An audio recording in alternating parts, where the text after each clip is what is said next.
옆에서 챙겨주셔야 돼요. 자, 오늘 사도신경 두 번째 시간 우리 함께 좀 살펴보겠습니다. 이제 교회를 오랫동안 다니면서 믿어야 한다라는 말을 참 많이 들었어요. 믿어. 그런데 하지만 왜 믿어야 하는지, 왜 기독교를 믿어야 하는지, 왜 예수를 믿어야 하는지에 대해서는 잘 못 들어본 것 같아요. 안 믿으면 안 되고 의심하면 안 되니까, 그래서 질문하면 믿음 없어 보이니까 그냥 믿었던 것 같아요. 근데 그렇게 오랜 시간이 지났어요. 그래서 이제 집사가 되고 이제 권사가 되고 어제 교회 어른이 됐어요. 그러니까 이제는 여전히 믿음의 이유에 대해서는 내 안에서 풀리진 않았는데, 믿음의 이유를 물어보는 것이 이제는 창피해져요.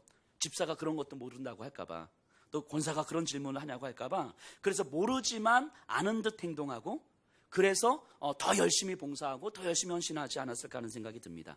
그럼에도 불구하고 여전히 우리 안에 질문은 남아있어요.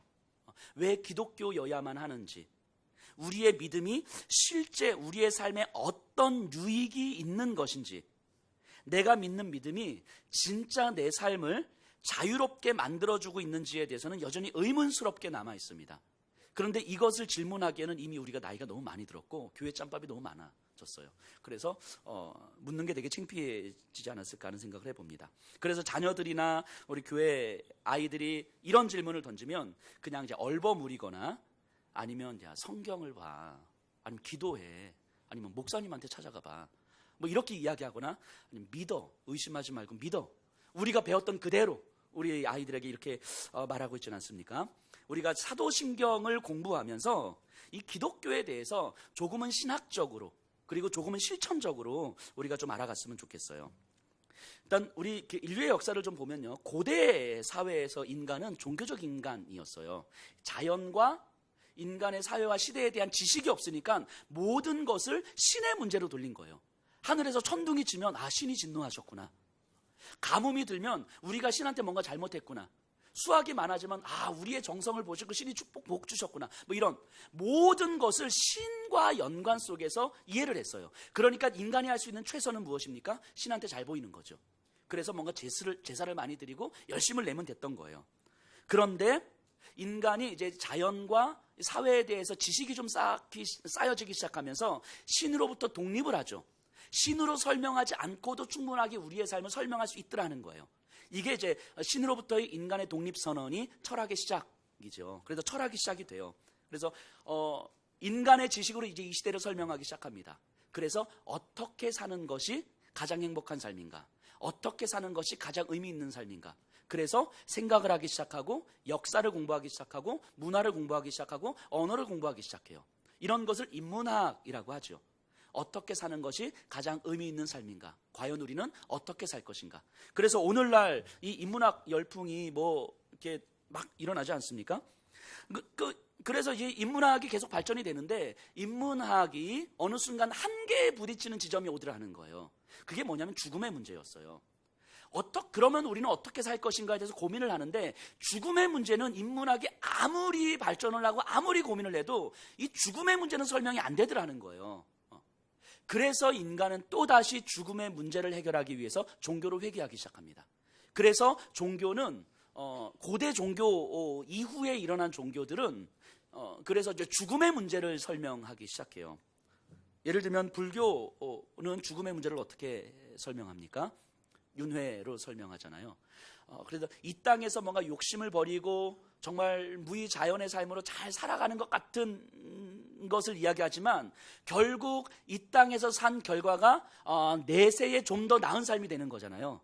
그럼 결국 뭐예요? 이 땅에서 모든 것을 버리는 것 같은, 어떤 욕망도 없는 것 같은 삶을 사는 것이지만, 사실은 다음 생에 더 나은 삶을 위한 욕망을 위한 삶이 되는 거잖아요. 이게 결국 불교의 내세관 아닙니까?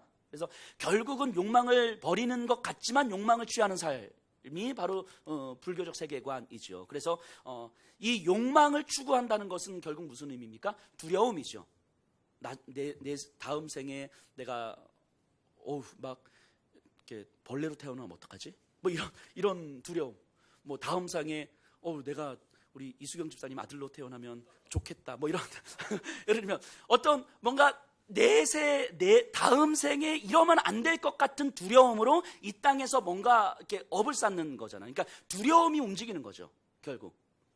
자, 때로는 좀 이제 고등 종교라고 말하는 이게 초월적 존재를 이야기하는 고등 종교, 예를 들면 뭐 유대교나 뭐 이슬람교나 이런 종교들을 이제 고등 종교라고 하죠. 자, 이런 종교들은 죽음을 어떻게 설명합니까? 죽음 이후에 어떤 심판에 대한 두려움으로 이 땅에서 신에게 순종하는 삶을 살게 하잖아요. 그래서 신에게 순종하면 그 신은 우리에게 영원한 보상을 주실 거예요. 그래서 이 땅에서 때로는 두렵고 불안하고, 그래서 하나님 앞에서, 신 앞에서 내쳐질까 두려워서 뭔가 이렇게 막 이렇게 하나님을 두려워하면서 섬기잖아요. 그러니까 이 땅에서 두려움으로 섬기지만 영원한 세계에서 받을 그 보상 때문에 이 두려움을 감수하는 거예요. 이게 극단적으로 나타나는 현상이 시한부 종말론이죠. 이 땅에서의 삶을 완전히 포기해버리는 거예요. 그냥 어차피 두려움이라면 완전히 포기해버리고 영원한 세계에서 받을 그 보상만 기대하는 거죠. 이런 방식으로 나타나죠. 이렇게 보건데, 예를 들면 결국은 그 인문학도 그렇지만 어떠한 종교도 죽음을 설명하는 데 있어서 결국은 인간을 두렵게 만드는 거예요. 인간을 불안과 두려움으로 만들어서 무언가를 믿게끔 하는 거죠. 순종하게끔 하는 거죠. 때로는 죽음 이후의 삶에 대한 두려움을 조장하기도 하고, 때로는 이 땅에서의 두려움을 조장하기도 하는 거죠.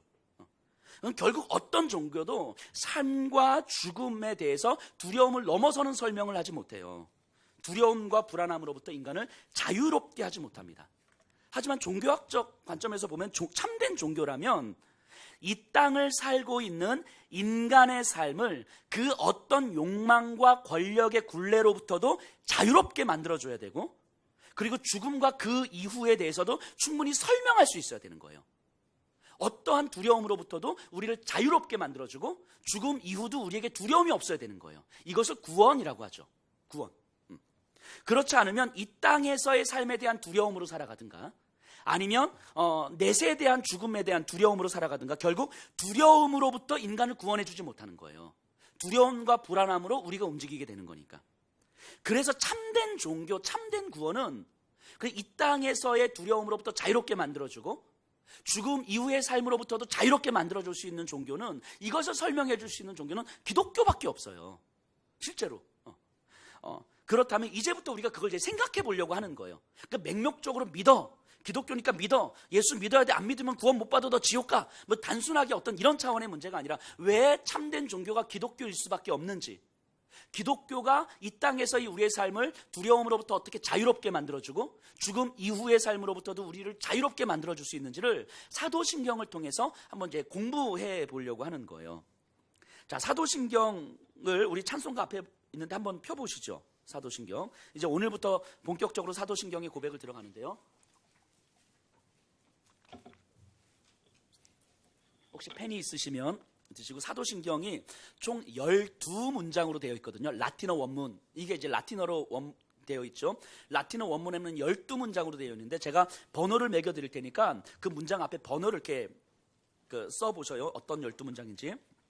자, 첫째 문장은요, 첫째 줄입니다. 전능하사 천지를 만드신 하나님 아버지를 내가 믿사오며. 두 번째 문장, 그 외아들 우리 주 예수 그리스도를 믿사오니. 세 번째 문장, 이는 성령으로 잉태하사 동정녀 마리에게 나시고. 네 번째, 본디오 빌라도에게 고난을 받으사 십자가에 못 박혀 죽으시고 장사한지. 여기까지가 네 번째예요. 라틴어 원문을 근거로 하는 겁니다. 다섯 번째, 사흘 만에 죽은 자 가운데서 다시 살아나시며. 여섯 번째, 하늘에 오르사 전능하신 하나님의 우편에 앉아 계시다가. 일곱 번째, 저리로서 산자와 죽은 자를 심판하러 오시리라. 여덟 번째, 성령을 믿사오며. 아홉 번째, 거룩한 공회와 성도가 서로 교통하는 것과. 열 번째, 죄를 사하여 주시는 것과. 11번째, 몸이 다시 사는 것과. 12번째, 영원히 사는 것을 믿사옵나이다. 아멘. 이렇게 12문장으로 구성되어 있습니다. 이게 라틴어로는 12문장이에요. 이렇게. 그래서 이 12문장을 우리가 앞으로 한 8주 정도에 걸쳐서 이제 생각해 보려고 합니다. 오늘은 그 첫 번째 문장이에요. 성부 하나님에 대한 문장인데요. 전능하사 천지를 만드신 하나님 아버지를 내가 믿사오며. 이렇게 되어 있는데, 이 사도신경의 이렇게 해석은 라틴어 원문을 근거로 해석하는 것이 훨씬 더 정확하다고 저는 생각을 합니다. 그래서 라틴어 원문에 입각해서 이 순서를 좀 보려고 하는데요. 이렇게 되어 있어요. Credo in Deum Patrem. Deum Patrem, 아버지 하나님을 나는 믿습니다. Omnipotentem, 전능하신 하나님을 믿습니다. Creatorem Caeli et Terre, 그러니까 천지를 창조하신 하나님을 믿습니다. 그러니까 순서가 이렇게 돼요. 나는 믿습니다. 근데 하나님을 믿는데 어떤 하나님이냐면 첫 번째로 아버지 하나님을 믿습니다. 두 번째로 전능하신 하나님을 믿습니다. 세 번째로 창조주 하나님을 믿습니다. 이 세 개로 구성이 되는 거예요. 그러니까 하나님을 믿는데 하나님은 이 세 가지로 설명하는 거예요. 그러면 왜 사도신경에서 하나님을 아버지 하나님, 전능하신 하나님, 창조주 하나님으로 설명하는지 우리가 이제 생각해 봐야 되겠죠. 물론 이 세 가지 믿음은 상호 연결된 구조를 가지고 있어요. 먼저 하나님을 아버지라고 믿는다는 것의 의미를 이제 생각해 봐야 합니다. 이 고백이 가장 먼저 나와요. Credo in Deum Patrem, 제일 먼저 나오는 문장이거든요. 그러니까 아버지 하나님이 제일 먼저 나오는 이유는 뭐냐면 이것이 바로 삼위일체 하나님에 대한 고백이기 때문이에요.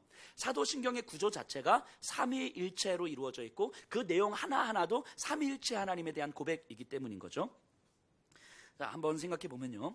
자, 유대교에서도 하나님은 창조주이시고 전능하신 분이세요. 역사의 주권자이시고 당신의 백성들을 지키시는 분이세요.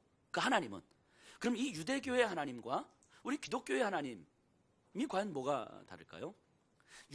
기독교는 예수님을 통해서 하나님을 고백하고 유대교는 그냥 직접 다이렉트로 하나님을 고백해요. 자, 그럼 예수님을 통해서 하나님을 고백한다는 것과 다이렉트로 하나님을 고백한다는 것은 과연 무슨 차이가 있을까 하는 거예요.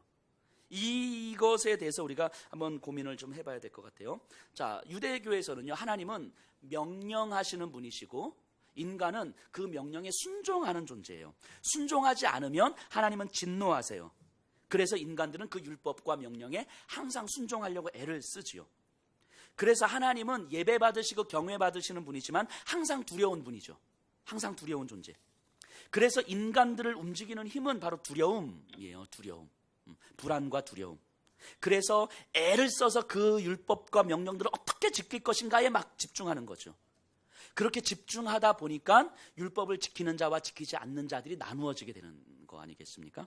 근데 반면 기독교는 하나님을 아버지라고 부르는 그 예수님, 아버지라 부르는 예수님을 믿음으로 우리가 하나님의 자녀가 되었다는 거예요. 하나님을 아버지라고 부르게 됐다는 거죠.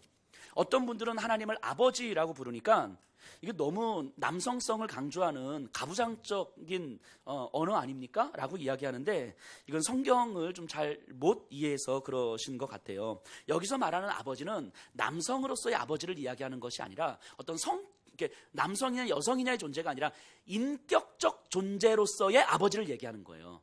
그러니까 영원하시고 초월적 존재이신 하나님께서 인격적 존재다라는 것을 고백하기 위해서 쓰는 표현이 아버지예요. 그러니까 남성적 표현이 아니다라고 하는 건 좀 기억해 주시면 좋겠고요. 자, 우리가 하나님을 아버지라고 부른다는 것은 불순종을 싫어하시는 그 하나님을 두려워하기도 하지만 그것보다 더 근본적 관계가 사랑의 관계라는 걸 의미하는 거예요. 하나님과 나와의 관계가 두려움으로 순종해야 되는 관계가 아니라 사랑의 관계라는 거예요. 하나님의 진노에 대한 두려움, 버림받을 것에 대한 두려움 때문에 하나님을 예배하는 것이 아니라 그래서 버림받은 자들과 함께하지 못하고 버림받는 자들을 내치고 선을 딱 긋고 하나님의 백성들이 모여서 우리들이 하나님의 백성이다라고 이야기하는 것이 아니라 하나님에 대한 사랑의 반응으로서 예배를 드리는 거예요. 이렇게 생각해 보세요. 우리 청년들이 저를 되게 좋아하거든요. 그죠, 하영아? 안 좋아해요? 아, 좋아하죠. 억지로 대답하는 거 아니잖아요. 그죠? 그래서 우리 청년들 하영이가 제 말을 엄청 잘 들어요. 잘 따라요. 그죠? 앞으로도 충분히 그럴 거잖아요. 네, 그래요. 자발적으로. 자, 근데 청년들이 제 말을 잘 듣고 잘 따르는 이유는 뭡니까? 뭐 제가 성격이 더러워서 말 안 들으면 제가 뭐 욕하고 때리고 화내고 그러지 않잖아요, 제가. 그죠? 그래서가 아니라 여목사가 우리 청년들을 얼마나 사랑하는지 알기 때문에 그것을 신뢰하기 때문에 따르는 거 아니겠습니까? 그렇죠? 계속 확인을 해요. 아니라면 아니라고 손 번쩍 들고 얘기해도 돼요. 네, 아니죠? 그러니까 충분히 여목사가 얼마나 청년들을 사랑하고 그것을 신뢰하기 때문에 그러니까 때로는 좀 부담스러운 이야기를 해도 따를 수 있는 거잖아요. 똑같은 요구를 해도 다른 사람이 하면 안 따를 수 있는 것을 제가 이야기하면 따르는 거잖아요. 이것이 인격적 사랑의 관계 아닙니까? 그러니까 뭔가 의무감에 해야 될 것 같아서, 아니면 나한테 손해가 있을 것 같아서 따르는 것이 아니라 그냥 그 관계 속에서 그것이 그냥 신뢰가 되고 사랑을 하고 따르고 싶으니까 따르는 거예요. 그게 이제 인격적 신뢰의 관계죠. 예를 들면 우리 청년 중에 한 명이 저한테 막 심한 말을 하면서 손가락질하면서 막 욕을 하면서 갔어요. 목사님 진짜 뭐 잘생기면 답니까? 하면서 막 이렇게 갔어요. 오늘 아침에 제가 일부 예배 드리기 전에, 웃을 기회를 안 드리려고 일부 예배 드리기 전에 이제 우리 교회 이제 5살의 은율이라고 있어요. 우리 서은율이라 5살 아이가 있는데, 얘가 교육자 사무실에 와서 이 아이하고 얘기를 하다가 우리 황선우 전사님 자리에서 뭘 만지고 있었어요. 그래서 은율아, 이거는 황선우 전사님 거야, 목사님 것도 아니야. 그랬더니 이제 얘가 누구? 그래서 제가 황선우 전도사님을 은율이한테 설명을 해줘야 되잖아요. 근데 어떻게 설명을 해야 될지 몰라서 제가 이렇게 설명을 했거든요. 목사님보다 조금 못생긴 그런 분 있잖아. 그때 은율이가 애가 알아듣더라고요, 그 말을. 그래서 예, 어쨌든 그래요. 근데 어쨌든 이렇게 막 손가락질하고 전사님 죄송해요. 제가 진단밖에 얘기를 못해요. 자, 어쨌든 이렇게 청년 중에 한 명이 막 뭐 손가락질하고 욕을 하면서 막 갔어, 주일날. 근데 한 수요일쯤 가니까 이 친구가 막 이렇게 고민이 든 거야. 이게 진짜 내 다음 주 주일날 가면 목사님한테 이제 맞아 죽을 것 같은데 이게 어떻게 해야 되지? 다음 주 주일날? 그렇게 맞아 죽을 것 같아서 너무 두려워가지고 수요일날 좀 와가지고 저한테 막 사과를 합니다. 목사님 죄송합니다. 자, 또 두 번째 케이스. 또 이렇게 막 쌍욕을 하고 갔는데 수요일쯤 되니까 목사님이 나를 얼마나 아껴주셨는데, 목사님이 나를 얼마나 챙겨주시고 얼마나 사랑하셨는데 내가 이러면 안 되는 거 아닌가? 인간으로서도 이러면 안 되는 거 아닌가? 너무 저한테 죄송해진 거예요. 그래서 저한테 와서 목사님 죄송합니다. 제가 정말 죽을 죄를 졌습니다. 이렇게 사과를 했어요. 자, 생각해 보세요. 했던 행동은 똑같고 사과했던 것도 똑같아요. 근데 뭐가 다릅니까? 사과의 동기가 다르죠. 근본적 이유가 다르죠. 자, 이 전자를 유대교적이라고 한다면 후자를 기독교적이라고 하는 거예요. 전자를 율법적이라고 한다면 후자를 복음적이라고 하는 거예요. 행동은 같아 보이지만 그 중심은 완전히 달라요. 예수님을 통해서 하나님을 고백한다고 하는 것, 하나님을 아버지라고 고백한다는 것은 이런 거예요. 하나님과의 관계가 뭔가 불안과 두려움으로 움직이는 관계가 아니라 인격적 사랑의 관계로서, 그래서 무언가 잘못하면 하나님께서 나를 치실까 두려운 것이 아니라 하나님의 그 사랑 앞에서 죄송해지는 거예요. 그래서 뭔가 두려워서 회개를 하는 것이 아니라 죄송해서 회개를 하는 거예요. 이 근본적 관계가 다르죠. 그렇기 때문에 하나님이 어떤 분이신 줄 알고 하나님의 사랑이 어떤 것인지 우리가 경험이 되기 때문에 하나님 앞에 우리가 관계를 맺어갈 수 있는 거 아니겠습니까? 그래서 하나님 앞에 그냥 맹목적으로 순종하도록 하는 게 아니에요. 하나님과의 관계를 통해서 관계가 깊어지면 깊어질수록 자발적 순종의 정도가 많아지는 거예요. 이게 인격적 관계 아닙니까? 그런데 만일 우리가 하나님을 아버지라고 고백하는 우리 그리스도인들이 마치 주일 예배를 빠지면 하나님의 진노, 뭐 교통사고 날 것 같고, 막 어디 가다 막 삐끗해가지고 막 다리 부러질 것 같고, 그래가지고 이 두려움 때문에 예배 빠지면 뭔가 찝찝하고, 그래서 와서 예배의 자리에 앉아 있으면 이게 참 안타까운 일 아니겠어요? 그렇게 해서 예배를 드리고 가면 그래도 나는 주일을 지켰으니까 아멘 하면서 마음의 위로를 얻고 간다면 그 진짜 안타까운 일 아니겠습니까? 이 예배를 통해서 하나님이 어떤 분이신 줄 알고 하나님과의 그 사랑의 관계를 우리가 깨닫고 경험하고 누리고 하나님이 나를 얼마나 사랑하시는지를, 또 그래서 내가 하나님 앞에 어떻게 살아야 되는지를 또다시 고민하고 결단하고 고백하고 뭐 이러면서 우리 주일 하나님과의 관계를 만들어 가야 되는데, 이런 것과 전혀 상관없이 뭔가 안 드리면 안 될 것 같으니까 와서 드리고 뭐 이 예배 가운데 뭘 누리는 것도 하나도 없는데 그냥 예배 드리고 왔으니까 마음이 안전한, 이런 식으로 우리가 예배를 드린다면 굉장히 안타까운 일 아니겠습니까? 뭐 그렇다고 이렇게 또 말씀드리면 이제는 그럼 뭐야, 주일 예배 그렇게 드릴 거면 안 드려도 된다는 얘기야? 이렇게 생각하시진 않으시죠? 이제는 더 이상. 예전에도 제가 한번 말씀드린 것 같은데, 축복과 저주, 축복과 두려움은 결국 같은 거예요. 예를 들면 11조 내면 하나님께서 복을 주십니다. 이 말은 바꿔 말하면 무슨 말하고 똑같습니까? 11조 안 내면 하나님께서 복 안 주실 거예요. 이 얘기하고 똑같은 거잖아요. 그러니까 현세적 축복, 이 땅에서의 축복을 기원하는 언어는 결국 우리의 두려움을 만드는 언어예요. 그러니까 축복과 두려움은 결국 같은 말이죠. 같은 말. 이 현세적 축복을 기대하는 말은. 그럼 결국 교회를 다니면서도 이 두려움으로 신앙생활을 한다면 참된 하나님 아버지와의 사랑의 관계를 누릴 수가 없는 거예요. 하나님께서 아브라함에게 그 이삭을 바치라고 이야기해요. 그 아들을 하나님 앞에 번제물로 드려라, 죽여라, 이 얘기를 하는 거잖아요. 근데 이 말씀을 하시는 분은 아버지 하나님이세요.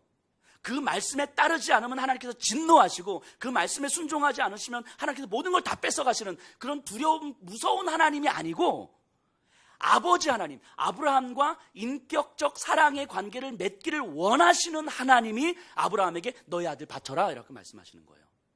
그러면 이 이삭을 바치라는 명령을 아버지 하나님과의 관계에서 다시 봐야 되는 거잖아요.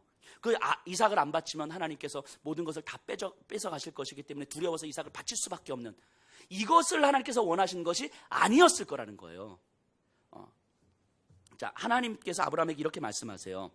여호와께서 이르시되 내 아들 내 사랑하는 독자 이삭을 데리고 모리아산으로 가서, 이렇게 말씀하세요. 내 아들 내 사랑하는 독자 이삭을 데리고. 근데 이게 히브리어 원문에는 이렇게 문장이 구성되어 있어요. Et bani, et behid, asher ahabet, et 이삭. 제가 좀 틀려도 잘 모르시겠죠. 제가 이렇게 히브리어를 자랑하려고 한 건 아니고, 히브리어를 제가 이렇게 죄송해요. 이제 들켰네. 자, 근데 히브리어를 제가 읽은 이유는 히브리어에서 에트라는 단어를 제가 이제 악센트를 두고 읽었는데, 에트라는 단어가 강조되고 있기 때문이에요. 이제 이거를 그대로 표현하면 어떤 의미냐면, 그 아브라함에게 말씀하시는 거예요. 그 아들, 하나밖에 없는 그 아들, 너가 사랑하는 그 아들, 바로 그 이삭을 데리고, 이 얘기예요. 그러니까 한글 번역본이 좀 이 의미를 좀 정확하게 잘 못 살렸어요. 다시 말씀드리면요, 아브라함에게 말씀하실 때에 그 아들, 하나밖에 없는 그 아들, 네가 사랑하는 그 아들, 바로 그 이삭을 데리고 모리아산으로 가라, 말씀하시는 거예요. 자, 그럼 이 문장에서 하나님이 강조하시는 것이 이삭입니까? 아니에요. 이삭이 아니라 이삭을 어떻게 생각하는지에 대한 아브라함의 마음이에요. 마음. 그 이삭을 아브라함이 어떻게 생각하고 있는지를 하나님은 정확하게 바라보시고 있는 거예요. 아브라함에게 있어서의 그 아들, 너에게 하나밖에 없는 그 아들, 네가 그렇게 사랑하는 그 아들, 바로 그 이삭을 데리고 모리아산으로 가서 나에게 번제를 드려라. 하나님은 아브라함에게 이삭을 바라보는 아브라함의 그 마음에 집중하고 있는 거예요. 그렇기 때문에 너무너무 소중하고 무엇과도 바꿀 수 없고, 차라리 내 목숨을 주으면 주었지 이 아들 이삭을 드릴 수 없는 그 아들을 하나님 앞에서 죽이라, 이렇게 말씀을 하신 거예요. 이게 어떤 의미겠습니까? 아브라함의 그 깊은 마음의 중심을 찌르시는 하나님의 마음, 하나님의 의도가 뭐겠습니까? 하나님도 똑같으신 거예요. 하나님도 당신의 그 아들, 당신에게 하나밖에 없는 그 아들, 당신이 그렇게 사랑하시는 그 아들, 그 성자 하나님 예수 그리스도를 내가 아브라함아 너를 위하여서도 얼마든지 내어줄 수 있다. 이거 말씀하고 싶으신 거잖아요. 하나님이 아버지신데 아브라함에게 내가 너를 향해서 어떤 마음인지 알겠어? 라고 이 마음을 알려주고 싶으신 거잖아요. 근데 이 마음을 어떻게 깨달을 수 있어요? 아브라함에게도 그 소중한, 절대 놓고 싶지 않은 그 아들을 내어줄 때, 죽을 것처럼 힘들고 절대 내어줄 수 없을 것 같지만 이 아들을 내어줄 때 비로소 하나님은 나를 위해서 이미 당신의 가장 소중한 전부를 내어주실 수 있는 분이시구나라는 하나님의 마음을 깨닫는 거잖아요. 하나님은 이삭을 죽이기를 원하시는 분이 아니라고요. 이삭을 진짜 번제물로 바쳐서 완전히 없애기를 원하시는 분이 아니라, 네가 그 아들 이삭을 바칠 때까지 얼마나 힘들겠냐고. 그 마음, 너의 그 이삭을 바치려고 하는 그 마음, 근데 그 마음이 내가 너를 향한 마음이다라고 알려주시는 거예요. 그러니까 아브라함이 자신의 아들 이삭을 바치기 전에는 아버지 하나님의 마음을 죽었다 깨어나도 못 깨닫는 거예요. 죽었다 깨어나도. 근데 그 마음을 깨닫게 하고 싶으신 거예요. 아브라함에게 내가 너의 아버지라고, 그래서 내가 너를 향해서 어떤 마음인지 알겠냐고, 그것을 깨닫게 하고자 아브라함에게 이삭을 요구하시는 거죠. 이게 하나님께서 아브라함에게 하시는 말씀 아닙니까? 그래서 이미 하나님은 이삭을 대신할 수 있는 제물을 준비해 주신 거잖아요. 그리고 아브라함에게 이삭을 요구하실 때까지 30여 년 이상을 기다리시는 거예요. 하나님은 바로는 안 될 것 같으니까 30여 년 이상을 훈련하고 기다리시고 이제는 내가 너에게 그것을 요구할 때가 된 것 같다 라고 말씀하시는 거잖아요. 네가 이삭을 바침으로 내가 너를 향한 마음이 어떤지 네가 좀 알았으면 좋겠다. 그래서 아브라함이 이삭을 바침으로 하나님의 마음을 깨닫는 거잖아요. 아버지 하나님의 마음을 깨닫고 아버지가 나를 위해서 모든 것을 내어주실 수 있는 분이라는 것을 깨닫고 그 사랑에 대한 감격이 아브라함에 들어올 때에 비로소 하나님은 아브라함에게 이렇게 말씀하시는 거죠. 이제야 네가 나를 경외하는 줄 알겠노라. 우리가 믿는 하나님이 바로 이런 아버지 하나님이라는 거예요. 우리에게도 마찬가지 아닙니까? 우리에게 가장 소중한 것, 가장 은밀한 것, 이것을 하나님께서 우리에게 요구하실 때에는 내가 절대 놓을 수 없는 돈, 내가 절대 놓을 수 없는 자녀, 내가 끝까지 포기할 수 없는 내 자존심, 감정, 이것을 하나님께서 우리에게 요구하실 때는 진짜 그건 나한테 다 줘, 너한테 그거 필요 없어, 이걸 말씀하시는 것이 아니라 너에게 가장 소중한 그것, 근데 그것을 내어놓기까지 너무너무 힘들어서 이것을 내어놓을 수가 없어서 하나님 앞에 도망가기도 하고 하나님 싫다고 이야기하기도 하고 일부러 기도도 안 하기도 하고 말씀도 안 보기도 하고 하나님 나 더 이상은 못하겠다고, 이렇게는 내가 예수 못 믿겠다고 이렇게 하나님 앞에 땡깡도 부리기도 하고 그렇게 씨름하고 몸부림치다가 어느 순간 하나님께서 원하실 것 같은 내 가장 은밀한 소중한 것을 하나님 앞에 내어놓을 그때 비로소 하나님 아버지께서는 나를 위해 당신의 전부를 내어주셨구나, 이 마음이 깨달아지는 거예요. 그때 나에게 전부를 깨달아 주셔서 하나님의 전부를 받은 우리는 이미 부족함이 없는 거구나, 이걸 깨닫게 되는 거죠. 하나님이 우리에게 내어놓을 수 없는 것을 요구하실 때에는 죽을 것 같이 억울하지만 그럼에도 불구하고 우리에게 무언가를 요구하실 때에는 진짜 그게 필요해서가 아니고 하나님 아버지께서 나를 향하여서 그 마음을 갖고 계시다는 것을 우리가 깨닫지 못하기 때문인 거예요. 깨닫게 하도록 하기 위해서 그것을 요구하시는 거죠. 그 씨름하는 가운데 하나님 앞에 우리가 무엇을 내어놓을 때, 가장 소중한 것을 내어놓을 때 이미 우리는 전부를 받았다는 사실을 깨닫게 되는 거죠. 그래서 이것이 없어도 나에게 부족함이 없는 거구나. 그래서 여호와는 나의 목자시니 내게 부족함이 없으리로다, 이 고백하는 거 아니겠습니까? 그 목자가 양을 위해 목숨을 걸고 있기 때문에, 자신의 전부를 내어주었기 때문에 사망의 음침한 골짜기를 다닐지라도 부족함이 없다고 고백하는 거예요. 이게 아버지 하나님이죠. 우리가 믿는 하나님은 바로 이런 분이신 거예요. 아버지 하나님. 이 아버지 하나님은 또한 전능하신 하나님이죠. 전능하시다고 하는 것은 물론 불가능이 없으신 분, 모든 것을 다 가능케 하시는 분이시지만 성경에서 말하는 전능하신 하나님은 당신의 백성과 약속을, 언약을 맺으시고 그 언약을 반드시 이루시는 분, 어떠한 환경과 상황 속에서도 하나님이 하신 약속은 반드시 이루시는 분, 이게 전능하신 하나님이에요. 그렇기 때문에 전능하시다는 말 안에는 인간과 인격적 관계를 맺으신다는 의미가 포함되어 있는 거죠. 단지 하나님께서는 맺으신 약속을 하나님께서 반드시 이루시는 거예요. 우리를 사랑하시는 아버지 하나님은, 우리에게 자신의 모든 것을 내어주신 아버지 하나님은 바로 당신의 그 모든 약속과 말씀을 신실하게 지키시는 분인 거죠. 아브라함에게 아들을 주시겠다고 약속하신 하나님은요, 현실적으로 불가능한 상황, 아브라함과 사라가 아이를 가질 수 없는 완전히 불가능한 상황 속에서도 그 약속을 지키시는 분이에요. 요셉에게 꿈으로 약속하신 하나님은 현실의 좌절과 절망이 계속되었음에도 불구하고 하나님의 약속은 현실에서 불가능해 보여도 그럼에도 하나님의 약속을 반드시 지키시는 분이 바로 전능하신 하나님이신 거예요.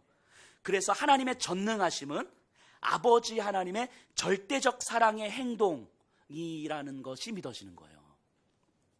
심지어는 우리가 고난을 당하는 그 삶의 한가운데에서도 전능하신 하나님은 우리와 함께 고난을 당하시는 거예요. 왜냐하면 우리와 영원히 함께 하시겠다고 약속하셨잖아요.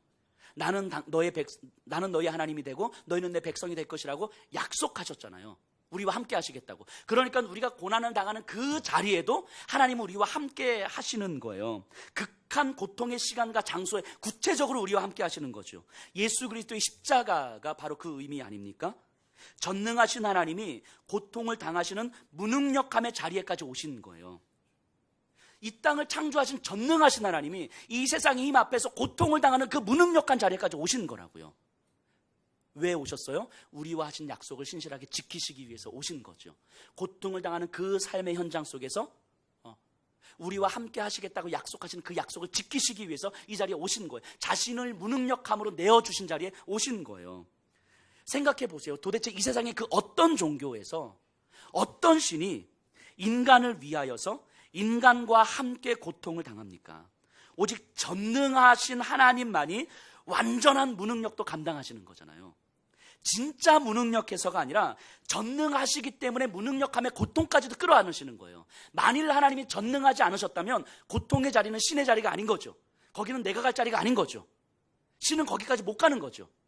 하지만 전능하시기 때문에, 그래서 당신의 백성과 하신 약속을 지키시는 분이시기 때문에 자신을 무능력함의 자리까지도 완전히 내어주시는 거예요. 전능하시니까 무능력까지 끌어안는 거죠.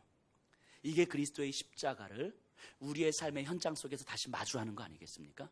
우리의 고통의 자리에서, 우리의 절망의 자리에서 예수 십자가를 다시 붙든다라고 하는 것은 내 고통, 내 무능력함의 자리, 내 무기력함의 자리에 전능하신 하나님께서 지금 나와 함께 계심을 묵상하는 거죠. 그래서 하나님이 나를 버리신 것 같고, 하나님은 나에게 침묵하시는 것 같고, 그래서 내가 지금 이렇게 힘들고 어렵지만 다시 십자가를 묵상하면서 하나님은 여전히 전능하신 분이시고 지금도 여전히 신실하게 하나님의 하신 약속을 이루고 계시는구나. 하나님은 단 한순간도 나를 떠나지 않으시고 이 무능력함의 자리에까지 창조주, 전능하신 하나님께서 나를 위하여서 이 무능력함의 자리에까지 와주신 거구나. 이것이 깨달아질 때 그 하나님에 대한 감동이 일어나는 거죠. 거기서 우리가 다시 회복되고 일어나는 거 아니겠습니까? 이것이 기독교의 복음이잖아요. 이게 기독교 아닙니까? 전능하신 하나님을 뒷받침해주는 근거가 바로 창조주 하나님이에요. 지금 아버지 하나님, 전능하신 하나님, 그리고 창조주 하나님인데요. 창조주 하나님을 고백한다는 것은요, 단지 우주의 기원에 대한 탐색이 아니에요. 당신의 피조물과 관계를 맺으시는 데 있어서 주권적 힘을 갖고 계신 분을 의미하는 거예요. 그러니까 이 땅을 창조하신 하나님은 전능하신 분이며 아버지가 되시는 거예요. 창조주 하나님은 우리와 인격적 사랑의 관계를 맺으시는 분이시고 우리와 끊임없이 약속을 하시고 그 약속을 이루시는 분이신데, 그 약속을 이루어가는 모든 과정 속에서 하나님의 창조자의 능력으로 드러나시는 거예요. 그렇기 때문에 우리의 삶의 모든 순간순간을 하나님은 창조의 능력으로 사랑의 관계로 만들어 가시는 거죠. 그러니까 창조주를 믿는다라고 하는 것은 태초에 하나님이 천지를 창조하셨습니다라고 하는 예전에 어떤 사건을 믿는 것을 넘어서서 지금 오늘을 살아가는 여기에서도 그분의 창조 능력이 드러난다는 사실을 믿는 거예요. 2019년 11월 이 안중 땅을 살아가는 여기 계신 분들에게도 하나님의 창조의 능력이 드러나고 있다라는 것을 믿는 거예요. 받아들이는 거예요. 이게 창조주 하나님을 믿는 거죠. 그렇기 때문에 내 삶에서 무에서 유를 창조하신 그 하나님의 창조 능력이 어떻게 드러나는지를 우리는 바라보고 소망하고 경험하는 거거든요. 실천적 무신론자라는 말이 있어요. 우리가 무신론자를 이야기할 때는 존재론적 무신론자, 실천적 무신론자 이렇게 표현하는데요. 이 존재론적 무신론자는 우리가 흔히 생각하는 그런 무신론자예요.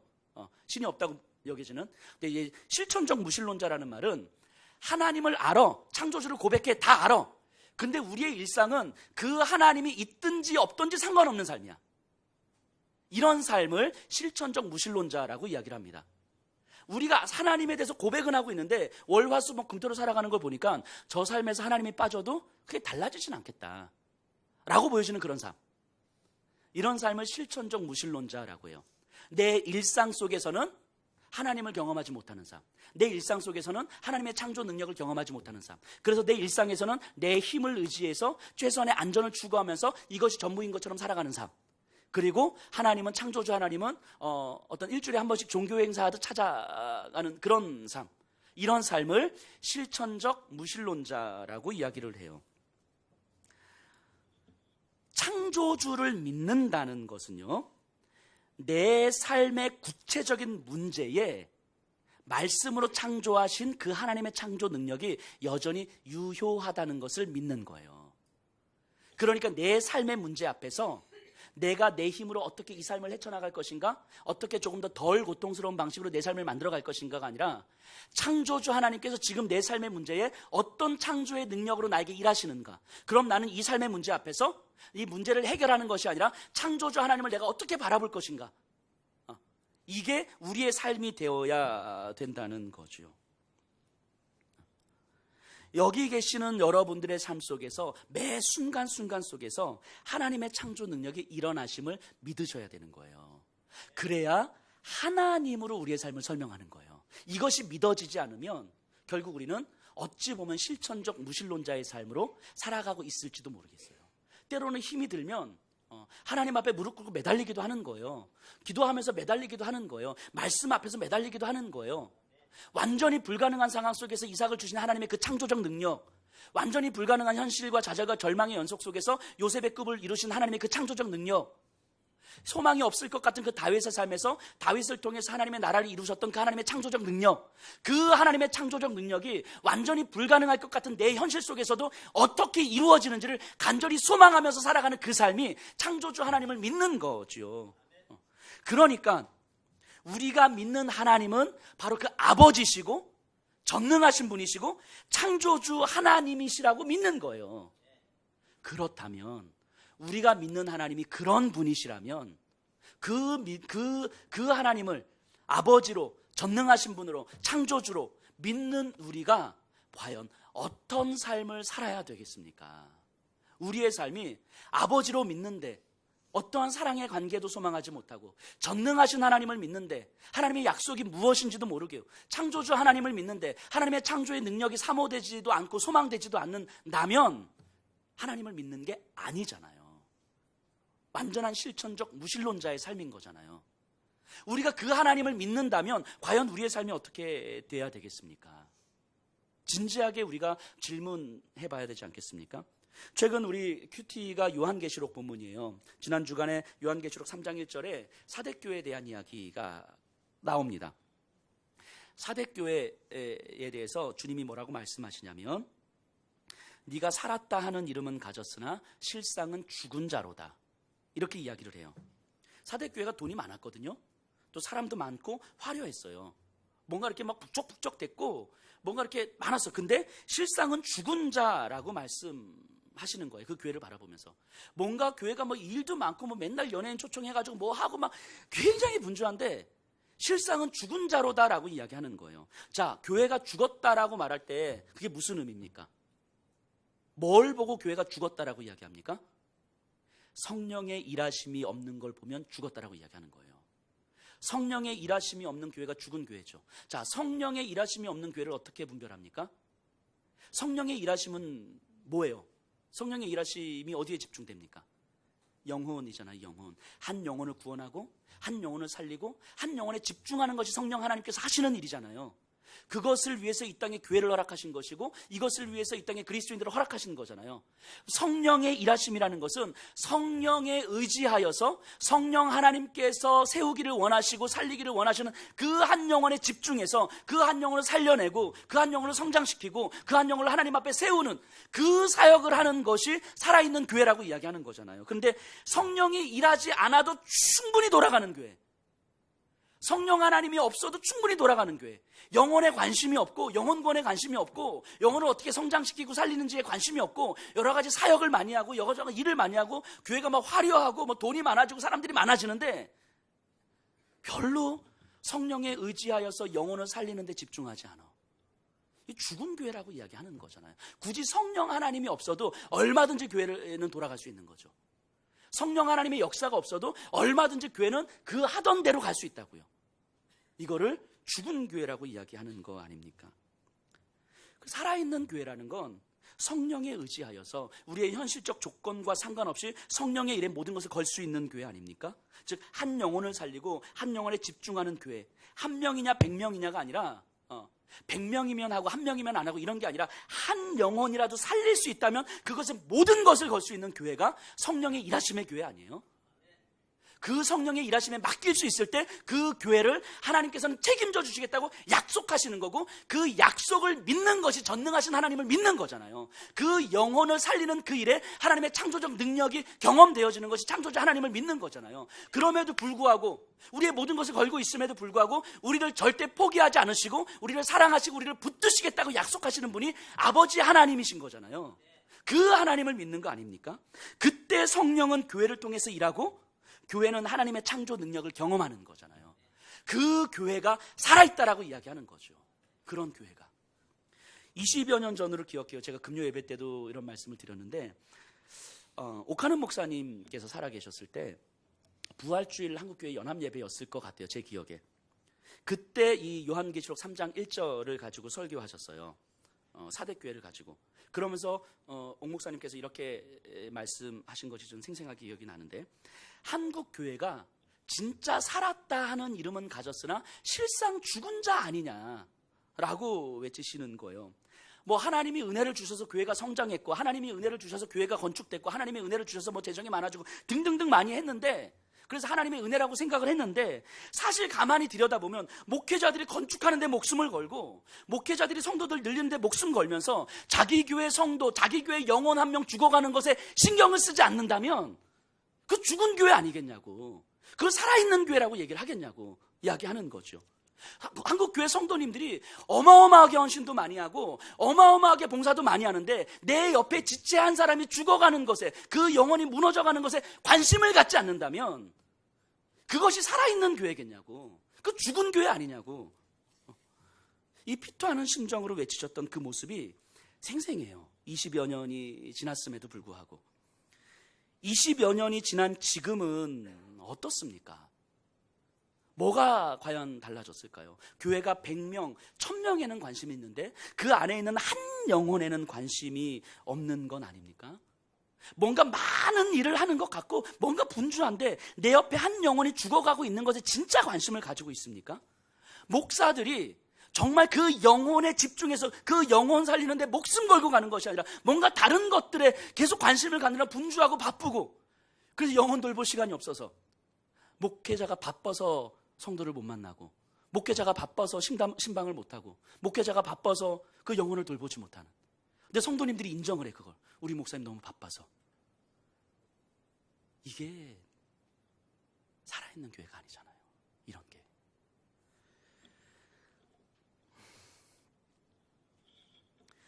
목회자가, 그리고 온 성도님들이 우리에게 허락된 한 영혼에 집중하고, 우리에게 허락된 이 아이 한 명에게 집중하고, 이 지역에서 상처받고 무너진 한 영혼을 살리기 위해서 우리가 가질 수 있는 모든 재정과 우리가 가질 수 있는 모든 힘을 쏟아낼 때에 그것이 때로는 무모해 보이고, 그것이 때로는 비효율적인 것처럼 보여도 그때 하나님의 창조 능력을 경험하는 거 아닙니까?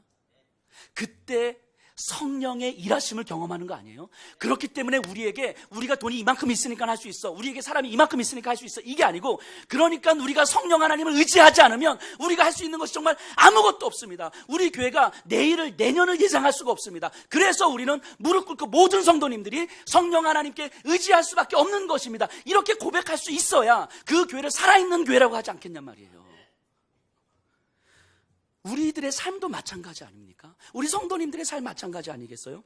어제와 똑같은 오늘을 살면서 여전히 오늘의 불안함을 잠재우기 위한 삶을 산다면 내일은 오늘과 똑같아질 거잖아요. 그저 내 힘으로 최소한의 안전을 추구하면서 여전히 불안해하면서 내일을 맞이하는 그런 삶, 거기에는 어떤 창조의 능력도 경험되질 않아요. 거기서 하나님이 나에게 약속하신 그 어떤 것도 전능하신 하나님을 경험할 수가 없다고요. 그 삶에서는 여전히 어제와 똑같은 오늘이고 오늘과 똑같은 내일을 살아간다면, 그래서 여전히 불안한 오늘의 삶을 잠재우기 위한 삶이 우리의 최선이라면, 덜 고통스러운 삶이 우리의 최선이라면 우리에게 자신의 모든 것을 내어주신 그 하나님의 사랑에 대한 감격도 경험되지 않는다고요. 이 세상을 창조하신 그 하나님의 뜻에 내 존재를 걸고 내 삶을 걸 때 그것이 때로는 불안해 보이고 불확실해 보여도 무에서 유를 창조하신 하나님의 창조 능력을 경험하며 살아갈 수 있는 삶 아니겠습니까? 그때 아버지 하나님의 사랑과 전능하신 하나님의 신실하심을 경험하는 거 아니겠습니까? 그 삶만큼 평안한 삶이 어디 있습니까? 가장 안전하고 가장 자유롭고 가장 평안한 삶은 하나님의 일에 내 자신의 존재를 던질 때 경험되는 거 아니겠습니까? 그게 기독교잖아요. 그게 복음이잖아요. 그래서 우리는 이런 고백하는 거 아니겠습니까? 이 땅 위에 험한 길 가는 동안 참된 평화가 어디 있나. 우리 모두 다 예수를 친구 삼아 참 평화를 누리겠네. 이거 고백하는 거잖아요. 이 땅에 험한 길 가는 동안에 우리에게 참된 평화가 없음을 우리가 깨닫는 거잖아요. 이 땅에서 험한 길 가는 동안에 참된 만족과 참된 안정이 없음을 깨닫는 거잖아요. 근데 그 안전 붙들겠다고, 그 평안 붙들겠다고 애를 쓰면서 살아가는 그 삶이 아니라 정말 이 땅의 험한 길 속에서 참된 평화와 안전이 없어서, 그래서 내가 하나님을 아버지라고 고백할 수밖에 없고, 전능하신 하나님을 고백할 수밖에 없고, 창조주 하나님을 고백할 수밖에 없어서, 그 하나님의 일에 내 삶을 걸고 그 하나님의 일에 내 존재를 걸 때, 그것이 이 세상에서는 때로는 불합리해 보여도 우리가 경험할 수 있는 참된 만족 아니겠습니까? 참된 평안 아니겠습니까?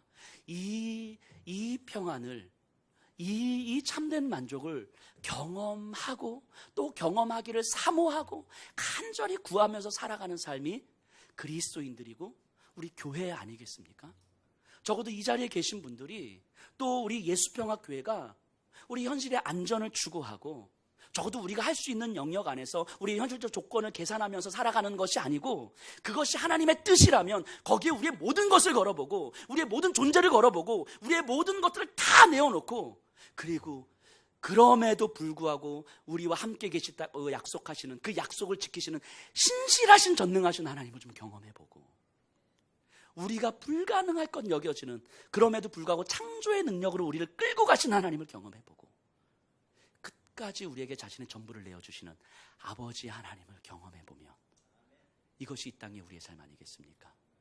우리 그런 삶을 소망하십시다. 우리 다 같이 일어나셔서 주님을